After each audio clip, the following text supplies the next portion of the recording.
thanks for taking the time. Oh, Um, thanks for having me. I've heard so much about you, and I'm just honored to be here. yeah, so I don't think you need any introduction personally. You've worked with Nike, with NASA, museums all throughout the world, the Guggenheim, the MoMA. But I guess for those who aren't as familiar with your work, do you mind, I guess, just giving a brief intro, your background, your history, and how you ended up here? Yeah. My name's Tom Sachs, and I'm 55 years old. I'm a sculptor, and I've been making things that I've wanted to exist my whole life that I couldn't always necessarily access. A story I'll tell. I really wanted this painting by Pete Mondrian about 30 years ago, and so I went down and I was thinking, oh, I got to go get a bunch of money. So I was like going out of Wall Street, and I was like, do I really want to invest my time? It doesn't feel like an authentic use of my time to go down to Wall Street and make a bunch of money so I could buy this painting. No offense to any of you who worked there, but instead I went uptown to the Museum of Modern Art and I studied the painting, I obsessed over it, and I made my own out of plywood and gaffer's tape. And I realized after going through that exercise, which was like a really fun because I got to spend all this time with this painting that I really liked, that I probably spent more time with that painting than the guy who worked his whole life down on Wall Street to organize money to give it to the museum. So, and and through that process of studying something, I also embarked on a lifelong journey of educating and entertaining myself as like the main research and inspiration strategy for my art. And that painting that I made, people like looked at it, liked it, and bought others like it. And I made a career of doing that. And that's what I've been doing for the past 30 years. That's awesome. Thanks for sharing that. Yeah.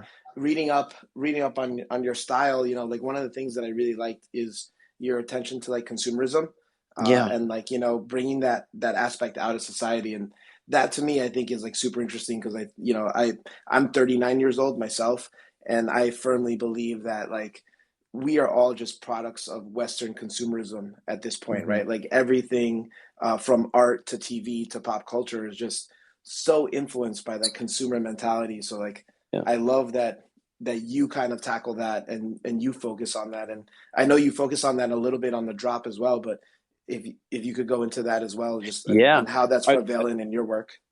Thanks, G Money, for bringing that up because I was raised as a secular Jew. I went to Hebrew school. I got bar mitzvah, but I being Jewish wasn't part of the spirituality of our family. If I were to like dig into the spirituality of our family, like what was important, what we talked about ritualistically, it was consumerism. If I mowed the lawn all summer, I could save up money to buy a pair of Nikes. My mom's new dress, my dad's new used car, like these were the topics of our conversation.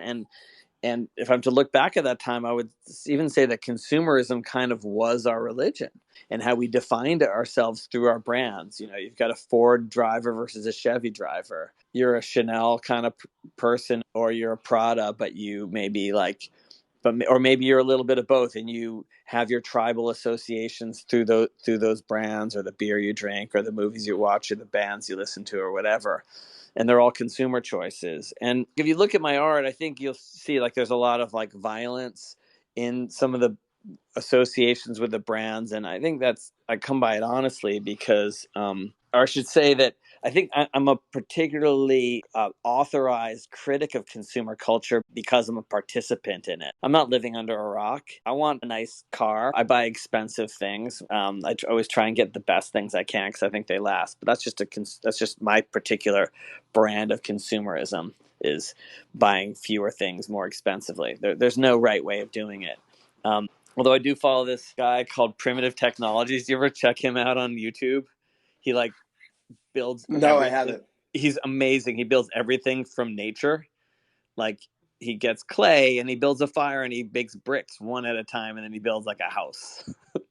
and and he has all of his tools are like made out of rocks and sticks, and it's pretty advanced. He hunts for food. He shoots all of it like on an iPhone. He edits it all himself. There are no words, but it's Primitive Technologies. It's really fun. But like, so that guy's made a career. He's a hugely successful YouTuber of doing everything from scratch. But he like eats worms and like drinks water out of leaves and stuff. Like very hardcore. Um, Right. Yeah, no, and that's really cool. And I guess to just bring it back to the consumerism thing for a second is like I think one of the things that struck me when I first found out about NFTs was just how this was the aspect of consumerism that we just are so it's so ingrained into us at this moment, and how that was going to morph and change. But I think it was still going to be there no matter what, right? And like that to me was kind of like what caught me right away, where it's like Americans and Westerners and humans in general will still be drawn to that consumerism for whatever it is, whether it be like utility or status or whatever, but that it was going to be a new version of it. And I wanted to know, like, what were your thoughts on it when you first found out about NFTs? Like, how did you find out about them? And what was your first thoughts on it? well, it took me a while because at first I really struggled with understanding the value of things happening in digital space versus meat space. So I struggled for a while, and then eventually I came across CryptoPunks, and I still didn't really get it until a friend of mine showed me the attributes. And then I got really excited because you could search, you know, whatever, like an ape, and then you could search for the ape with a hat, and you could like find your the things that you liked, or like a red mohawk or a pipe or whatever details. And what I realized in that was that I wasn't really in love with any one punk. I was just in love with the entire thing. I didn't want one, I wanted all of them. But it's not like I wanted to collect all of them. I just wanted the system that exists, because it's a work of art by Larva Labs, an art collective, a team of a couple of people who built an art object, the entire marketplace or community or whatever you want to call that. I think the marketplace is a safe word, that could only exist on a computer. I would use the word four dimensional, in that you can't really see 10,000 at once. I mean, you can, but it's just a blur because so many. But you can dig in by using the attribute sort. And that reminded me a lot of some conceptual art that I was really inspired by, in particular Sol LeWitt, who did this piece Incomplete Open Cubes in 1974, where he like made a drawing of a cube and removed one of the legs of the cube, and then drew every permutation of removing one or two or three or four or five or six legs. And he did a poster, and I was like, okay, that's really cool. Like this geometric simple thing, an incomplete open cube, every permutation, and as a poster. But then when you get into something as complex as CryptoPunks that has 10,000 available punks with, I don't know what the numbers, you might know, like I don't know how many are possible given those list of attributes, but I'm sure it's many, many more than 10,000, um, like millions probably. Um, in fact, I would like to know that number if someone wants to like tell me, just because I'm Yeah, curious. I don't happen to know that number either, but I think I have no idea what the number is. Like probably But it's a 10,000 by 10,000. I don't know. but it's it's like an interesting thing to think about, to do all the permutations. Like I love math theory stuff like that, and someone out there knows how many are possible, and I know only 10,000 were made, which is probably a very small fraction of what's possible. That's kind of cool. Yeah, um, that's really interesting and a really interesting thought too, right? Of like yeah. all the possibilities that were out there, and these were the only ones that were made. So these are like they're all kind of rare in that Yeah, sense, I mean, like which is ten, interesting.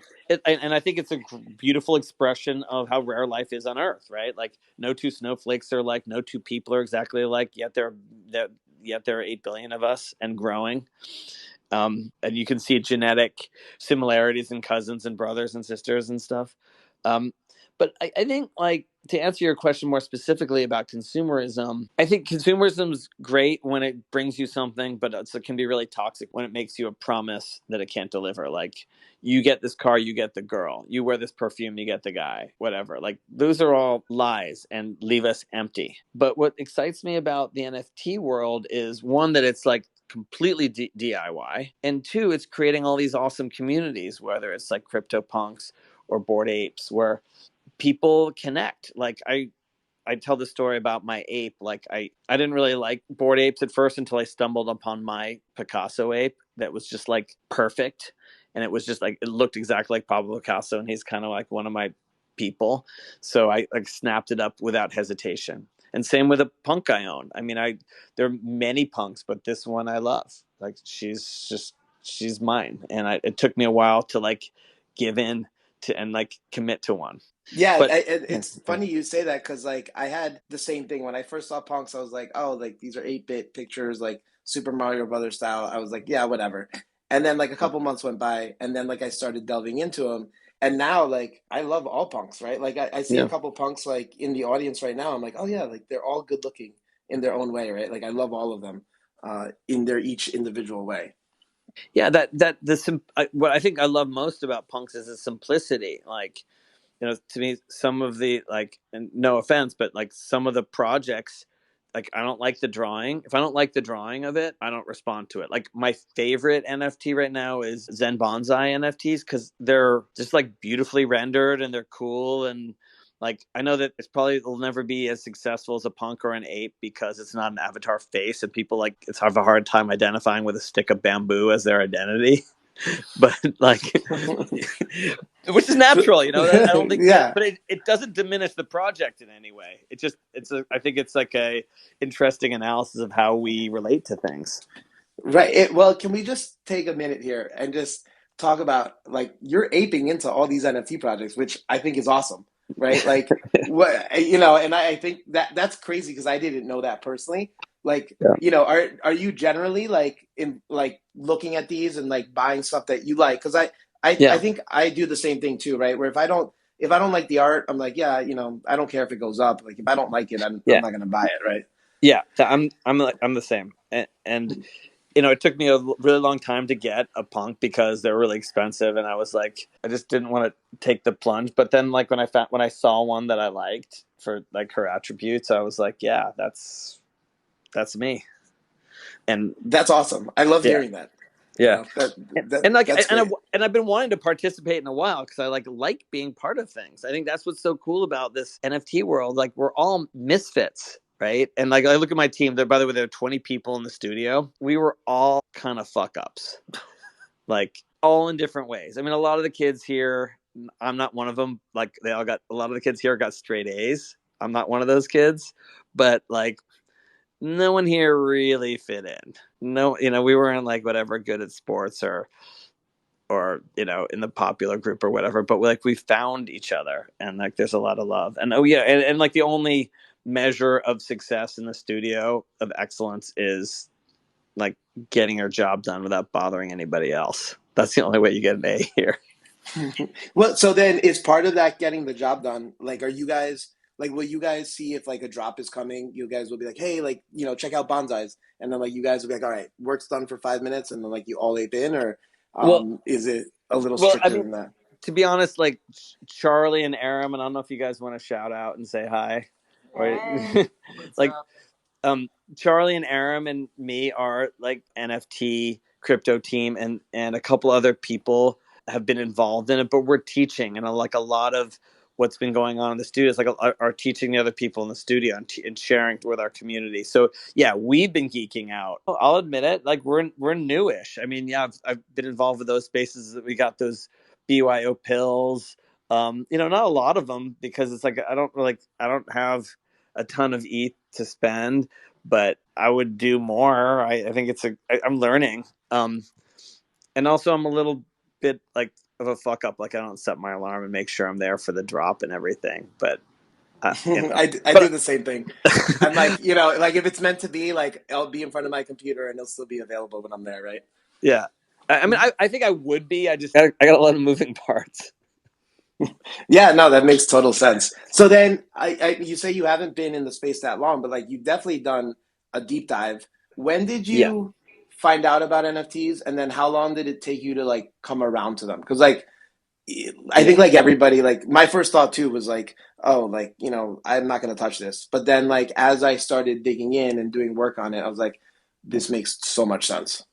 So I think around January is when I started like looking at them, and I had been doing iPad drawings for a few years, and I really love iPad drawings, and I was thinking the iPad drawings I'm doing could work really well as an NFT because I make them on the iPad and then we do some kind of output like a print or something, but it's all about the layers, and I thought there's got to be a way to leverage this process that really could take advantage of layers. I mean, that's the main advantage of digital drawing versus like pencil and paper is that it exists entirely on layers, whether it's Photoshop or Procreate on an iPad.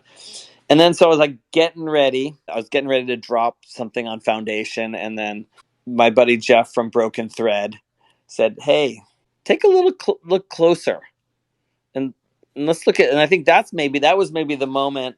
That was probably in March. I'd been looking for a while, but that was the moment when he showed me the attributes, and he said, "This is like."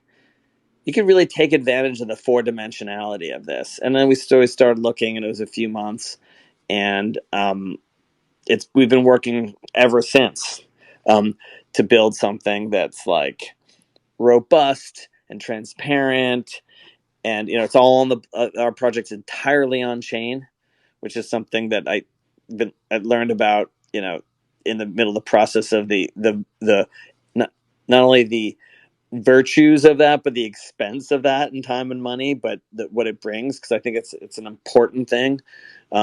Maybe it's not as important for like the most mainstream audiences, but I think to this room, like I think enough of us understand the difference between something entirely on chain and having it being partially there and represented elsewhere. And that was kind of like a moment when I began to understood what that meant. It reminded me of building things the right way, and it always takes more time, but it's worth it.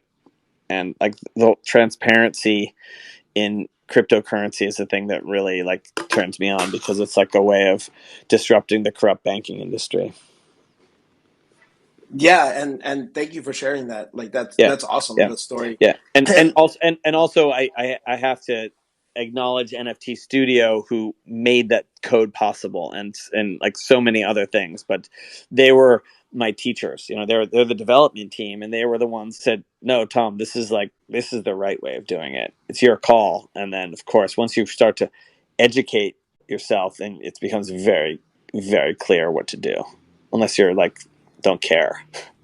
yeah, and yeah, they're a great team. Like I've Yeah. chatted with them a couple times, and the stuff that they're doing in the space is super innovative. So I'm glad that you were able to link with them and put this project out. So like, let's talk about that a little bit, because I think it's great, right? Like when I read about it, I'm like, yeah, this is so cool because it's very authentic to who you are, right? Because like if you can just if somebody goes to like your Instagram and they just scroll down a little bit, like you do a lot of stuff with space. Now, how did you get into space?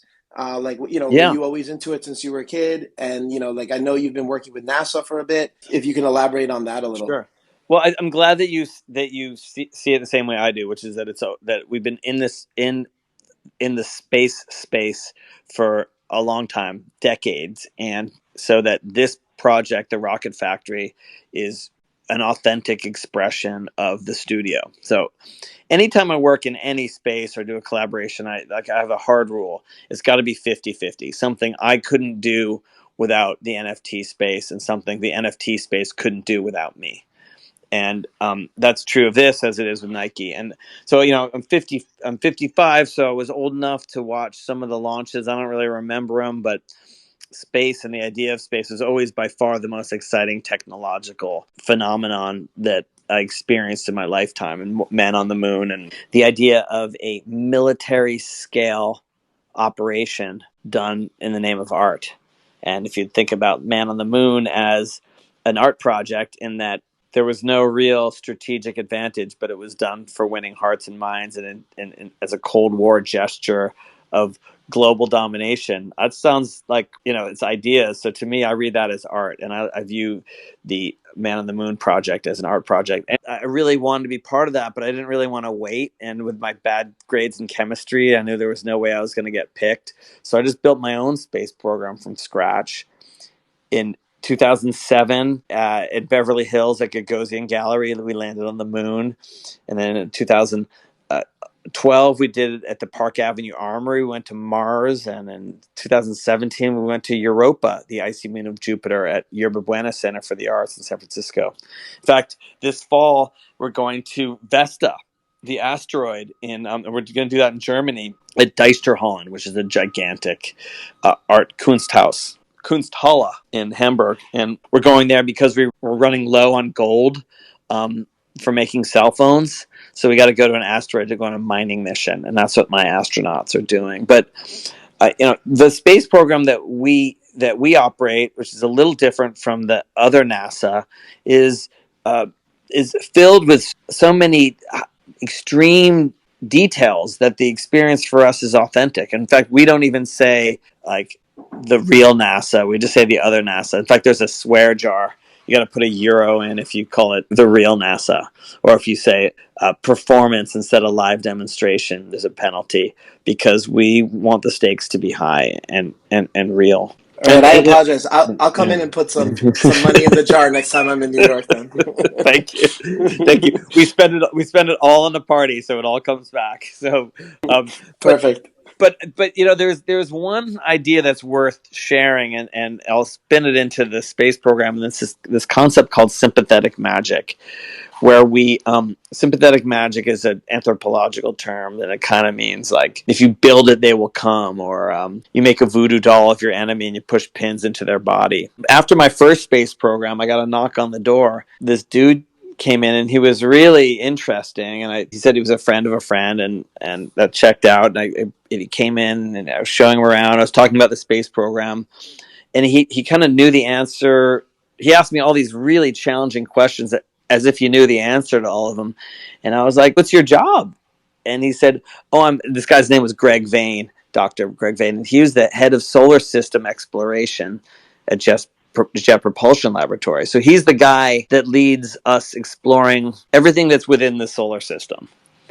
And we became really close friends, and I sort of did an informal artist in residency at JPL, and a lot of those dudes from JPL came here and worked here, like Adam Stelzner and Kevin Hahn and Tommaso Rivellini, and in the end, like the Tommaso even became the inspiration for our Mars Yard shoe. So through my own homemade space program, I actually kind of got some weird job and special access. I did some work at JPL, did the mission patch for the entry descent landing team, and continue to contribute. And those guys continue to support what we do. So I would say to anyone out there listening who doesn't think that they can do it, if you believe enough, you can achieve almost anything. If you don't try, you definitely won't. But if you try, you might. And as a result, I'm talking with people at SpaceX about maybe flying. So we'll see. But I'm a candidate for the Dear Moon project. I'm been through 6 layers of selection. I don't know if I'll make it, but I gotta say, even just the journey and the testing is what it's all about. That's awesome. That's an incredible story. Right? I was going to ask if you had any desire to like go on one of like the commercial flight type things, but I Yeah. guess yeah, right. Well, no, I mean, we can talk about that, and I would say, I don't know. I don't want to go, but I believe it's my responsibility to go if I'm chosen, because a lot of people have been to space and dudes have walked on the moon, but none of those people are good communicators. And artists, I'm an artist, but artists in general are the best communicators. Our job is communicating. So I think Miyazawa-san is brilliant to ask 8 artists to go with him, because who will speak for Earth? I had never thought about that. That's incredible. Now I want you to go. You have to go. Yeah, I mean, yeah, I'm kind of scared. It's like dangerous and it's going to be really boring. In a can for a week, I'm sure the view isn't as good as it is on IMAX. If you want to see the moon, like get some dudes who went up there with IMAX and sit in a theater. It's going to look better. It's probably going to smell bad. I'm probably going to puke all over myself. There's like a lot of shitty stuff with going to the moon, but I just think that we are this time is called, you've heard of the Jurassic period. We're now in the Anthropocene, where the human beings have affected the planet more than anything else, including the sun. And we're fucking this place up, and we gotta like do something about it and communicate that climate change is real, and we are fucking up this planet, and we have the power to fix it. Yeah, no, I totally agree with you there. Um, so yeah, so I guess a question I have then, right? Like let's talk about the project itself for a second. When Yeah, I read about it, I loved it. It was thanks. awesome, right? So it's 3,000 pieces. Yep. and those 3,000 pieces get put together to form a total of 1,000 rockets, right? Yes. So then, what's the your thought process there? There are different ones that have different brands, right? Yep. Like to the Thir- consumer aspect, 30 different brands. and each one of those brands has different rarities. Each one is a different rarity, and each brand I have a relationship with. I didn't pick 30 random brands. These are brands that I've worked with in my art before. So if you Google me, you could guess what some of them might be. Um, but they're all brands that I have a meaningful connection with on one way or another. Like I can tell you a story behind each and every one. I believe that in some ways we are defined by the brands that we consume. There was an amazing painting in 1987 by an artist named Ashley Bickerton, who's like a friend and a great, awesome dude. And he took all the brands of his life, like the cable company, the brand of condoms, the college that he went to, the cigarettes that he smoked, the beer that he drank, the cream that he used on the lotion on his skin, all these like really intimate things. And he did this painting called Self Portrait of all these brands. And that always really inspired me. And he was kind of like one of my like conceptual like teachers. Like he was like one of my forefathers. And so I always think of Ashley Bickerton's Self Portrait. It's worth Googling. Sure, I'll definitely look that up. The so you could so you this is almost like that your own version of that self portrait. In a lot of ways. I mean, like a lot of the things that I've done, I've taken from Ashley, but it's also not just Ashley; it's all of us. Like we all are our brands, right? Like you can think of all of the things. You know, people are into Rolexes because, like, I don't know, Paul Newman drove a race car with one, or James Bond had an Omega, or like Sir Edmund Hillary had a Rolex when he climbed Mount Everest. You need a Mount Everest grade wristwatch to work at your hedge fund. You know, like no, but like the associated value of that makes you feel cool, and that's authentic and that's real if you love James Bond or like the white man who was the second guy to get to the top of Mount Everest, who got all the credit for it. I wear a Casio G Shock. That's my, and I think a DW 5600. That's like my Levi's 501 jeans. A watch I only wear that watch, and I've been wearing that for 30 years. But like that's part of who I am. Like I like that it's $40, and it's only that one, and that's part of my identity. I don't think it's better or worse. It's just who I am. Right, yeah, and like to that point is and I get asked this question a lot with NFTs where people are like, "Oh, do you think that this will appreciate?" And I'm like, I don't know. Like, and you don't know, right? Because it's the same thing that like they're going to be different NFT collectibles or different NFT protocols or projects, and they each stand for different things, right? So it's like Yes. there's something about your watch that you like that you're like, I don't care how much it costs, how Yeah. little or how much. This is what I like, and this is what I stand for, right? What And that's what it's going to be with everything, right? Well, 1000%. I would tell anyone, do not buy my art, which includes this NFT project, because this is art like a sculpture. It's all art, just digital space, meat space, whatever. I draw no distinction. The same care goes into it. Do not buy my art to make money. Buy my art because you like it. Never buy art for money unless it's your full-time job to buy and sell art for money. Then like you kind of you can take some losses and some gains, and it won't kill you because you're practiced. But like the idea of speculating in art, whether that's an NFT or a Picasso, is like idiocy. You're destined to lose, because what if you're gonna get caught out with a bunch of crap you don't want, or you're gonna get caught out with a bunch of crap that's worth a lot but you still don't want it. It's like it's not a good look. And it's also kind of the negative part of consumerism, because you're listening to other people. You got to listen to yourself. Right. That makes total sense. I totally agree with that. But yeah, so Awesome. let's. Excellent.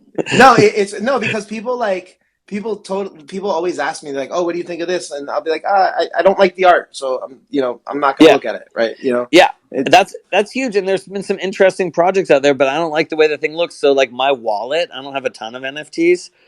Like I've got a bunch of things there that are interesting, but I don't love the art, but I like the idea, so I just have them on. They're hidden because I want It's my funny. I have some as well. You know that people like will give me shit for, but like yeah. I'm like, oh yeah, you know, like I No, like the concept. I like the tech behind it. You know. yeah, I got a really cool thing that a friend gave me that I like. Kind of, it's like sweet. I like love it, but I want my wallet to be fucking pristine. Wait, so is your wallet doxed or is it in a non-wallet? It's. I think it's. Is it what is the word you used? Doxed, like do people know which wallet's yours? Like for I instance, think like yeah, yeah. It says Tom my Sachs. It says okay, Tom cool. Sachs. Yeah, All right, yeah, no, just because like my punk is in my wallet, right? So like people can find me easily by yeah, just finding my punk. So yeah. I wasn't sure if yours was or not. Yeah, my punk is. I mean, sorry, my face is my ape. Is my Picasso ape is Tom Sachs. Okay. So that's because I like because that was a big breakthrough moment when I discovered my Picasso. Because there are a lot of other like I'm part of like a striped shirt posse. Like there are a lot of people with striped shirts in Bored Apes, and but Hmm. I'm the only one who has like no attributes. Like I just have a cigarette and crazy eyes and no hair and a striped shirt, just like the other Picasso. Oh man, I love it. You're like you're one of us. You're a DJ. You're a total DJ. I love it. Thanks, man. But It's fun. Though. It's like I believe it. It's like it's a riot. It's so cool because it's like it's fun, and I'm really 1,000% dedicated to having a good time. Like I'm like I don't care about anything else because if it's fun, then like the money's automatic. Whether how little or much you make, you're still having fun. That's what matters. That's you can't buy that. yeah, totally right. It's just like, and I think like it's just the concept of crypto. And one of the things I love about crypto is that it takes us from this like scarcity mindset to more of an abundance mindset. And when you start operating out of that framework, it's just like beautiful things happen for everybody, you know? Yeah. Yes. Yes. I love that. I want to share. It's like why not? We're in this great. It's a great time. Let's like take advantage of it and share it all. Yeah, and I guess, and speaking of sharing, Yeah. is like, you know, the price point that you're selling these things at, right? Because like Yeah. you're obviously a super accomplished artist, you're very well known, and your pieces go for insane amounts of money, and this is like super affordable to anybody that is your fan. So like, you know, just the concept behind that, you know, what are your thoughts there, and you know, what are you hoping to get out of the project with regards to that, like in terms of like community and stuff like that. Well, I'm glad that you think it sounds fair. To me, it was really too expensive, and I did everything I could to like shave it down at every possible turn. But yeah, I guess compared to other art things, it's a good way in. I just think like listen, I mean, just to be totally transparent, like I love the resources that the art has brought to the studio, and it's allowed us to do big projects like the space program. But I'm very committed to things being authentic, and those kinds of resources aren't really authentic to the studio, and in that like I could not afford to buy my art. I don't spend money like that. I'm into building big stuff and supporting the team. So for me, it was very important to make it as accessible as possible and make it like fair a fair claim and like make it that as many people could get in. I mean, in my view, like this all really started with our web store, and the web store was what we always made books and zines for our projects, and we just gave them away to all our friends. But the web store was a way of us giving away things to people that we didn't know. You just can't give stuff to people you don't know because it's like structurally it doesn't make sense. So we sold things very inexpensively, and there's still like you can still buy for like $25 a 10 bullets T-shirt, and that T-shirt is a sculpture. It's like the same degree of care goes into making that thing, even though it's printed on like a fake Fruit of the Loom shirt. It's still like a way for you to be part of who we are, and you us part of who you are, like to build an authentic community. So I just see it growing out of that. And I remember one of my dealers said, "Tom, this is terrible. You're ruining the elitism of art. You're making my job so hard." And I was like, Exactly. Well, yeah, and one of the things that you mentioned just a couple of seconds ago, which I caught and I wanted to bring up because you guys released this about an hour before the talk, was the POAP, right? Like the Yeah. claims that people can make, Yeah. and so what is it that exactly gives you, right? So you had basically a testing phase for the last Yeah. couple of days. I Yep. actually just claimed mine. It was either this morning or yesterday morning because I remember reading the post and I was like, oh, like I want to come back and do this. And then like I went and checked, and I guess I luckily beat the line. But Cool. yeah, because it's one of those things where it's the concept of, you don't tell people, and I'm a firm believer in this, right? Like because you want the community to grow organically, and you don't Yep. want people that are speculators like just collecting a bunch of stuff that they have no interest in appreciating or keeping. Yeah. Yeah. And So, yeah, so what was your thought behind that? And how is that working, right? Because I think it was something like 5,800 people claimed the POAP, the testing POAP. yeah. So we call it the mission patch, and it's like saying we did it for a bunch of reasons. One, we did it because I'm new in this space, and we wanted to like test it out and and get our we. It was like a character test, right? So if you didn't read the end of the white paper, or you didn't know that you had to do it. And if you didn't do it because you were too much of a flake, that's fine too. We wanted like people to eliminate themselves. And then secondly, we wanted everyone to be involved. And like that mission patch means that you're part of the rocket factory, you're part of the launch team. And like if with 5,800 patches, not everyone's going to get one right off the bat, but they're still part of the community, and that patch is going to bring you other stuff. I'm not going to say what it is now, but it's coming out. And even though that it's a fair launch and we kept the prices as low as we can, like people are always going to be excluded, but I don't like that. So we're doing a bunch of efforts, and we'll get that will be shortly forthcoming to make it that everyone can have a piece of the action in some way, because like when you're dead, your money can't buy you anything. Bob Marley's last words were, "Money can't buy time." Right, one of the richest guys in Jamaica, and he died young, even though he had tremendous resource. The valuable things are about community and launching rockets and meeting people and eating hamburgers. I love hamburger. What's your favorite burger spot in the city?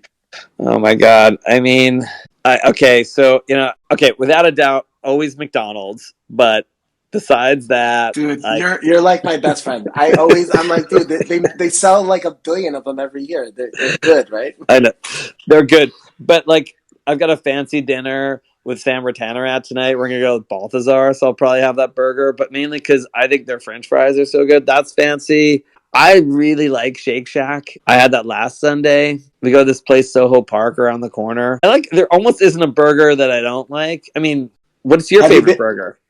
I What do mean, you? in the city, I'd Yeah, say Fort Charles. The Fort Charles burger is probably my favorite right now. Aaron, do you know that place? Fort Charles. It came up, I thought, the other day when we were discussing burgers with someone Fort else. Charles. Okay, well, I Yeah. I will I will check it out and eat that before we next meet. All right, perfect. Yeah, looking Cool. forward to your review on that. Yeah, yeah, But yeah, I guess just a couple last questions. I guess on yeah, like the yeah. mechanics of shit. So basically, the people that get the launch patches will have a 10-minute window to mint before they go like on regular sale, right? Yeah, yeah, Okay. exactly. And so then if you don't mint in that 10-minute window, then you go into the regular live sale, which it's going to be on Sunday, right? Yes, If I remember that correctly. And but it won't be saying like you haven't disclosed what time, just like a right. time window. But it's between 10 a.m. and 12 p.m. New York City time. Okay. And then in order to find out, like people will need to be in the Discord, following your Twitter. Exactly. Those two places is where it'll be announced. Okay, cool. So I'll make sure to have my alert set for that. But Yeah, I'm so and then excited and nervous. Sorry. yeah, no, I'm excited because like I think the really cool thing about it too is the mechanics of it's different in the sense that there's three different parts that you have to put together, right? So if you want to Yeah, get like a complete set, like let's say if you had like a McDonald's rocket, right? Like yeah, you're not guaranteed to get McDonald's for all three of your pieces. But if you right. want a full McDonald's rocket, you're gonna have to like buy them in the secondary and like Yep, complete them. And that yep, there's like a lot of game theory that's gonna happen behind that in the And sense that, it's yeah. even worse. You might not even get a nose cone, a body, and a tail. You might get 3 nose cones. Oh, I didn't realize that. I thought you Yeah. got one of each. I thought you got one of each. Mm-mm. Oh, No. I mean, okay. you might get one of each. Right, It's totally random. right. Okay. All right. Wow, So that makes it even, someone's yeah. gonna get one of each. Definitely, someone's gonna get one of each, and that's gonna be like the jackpot that you get to assemble a rocket that day. Okay, so then, all right, so Oh, then that was my oh, next question. that. Oh, sorry.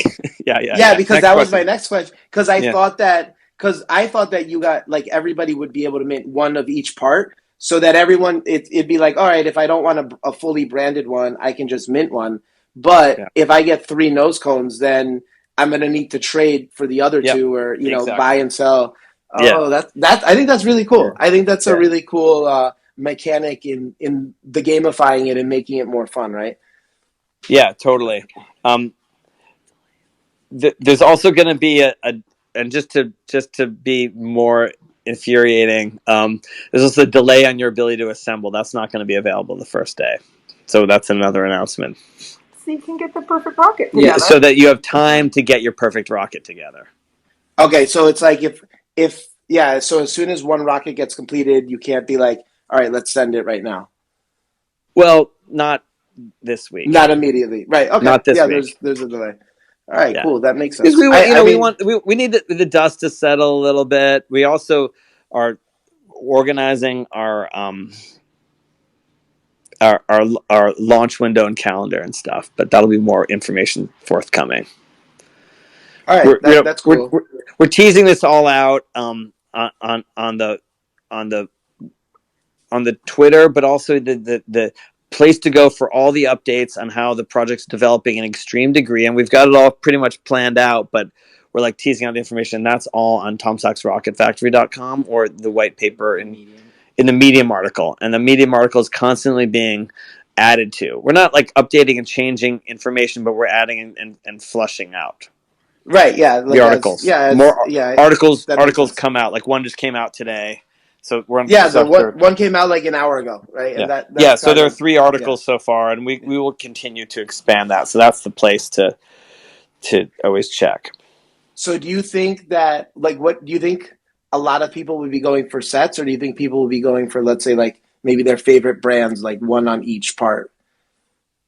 These are perfect. Well, I mean that's your choice, right? You want a Franken Yeah. rocket or perfect rocket? Right. I think I have my opinions, but just because I'm the creator doesn't mean they're worth more than your opinions. I think it's up to the participant, and that's what's cool about it is like I can tell you like scream till I'm blue in the face that it's all about the perfects, but that might not be who you are, or vice versa. I like you decide. Right. Yeah, no, I think it's cool. And I also think that like the dynamicness of it like will make it really cool in real time, right? So it's like, will I be able to see like which ones? Yeah, I would, because it's all on chain. But will you guys make it, I guess, easily available like on your site to see like which rockets get claimed for launch, like how like the Oh styles yeah, are?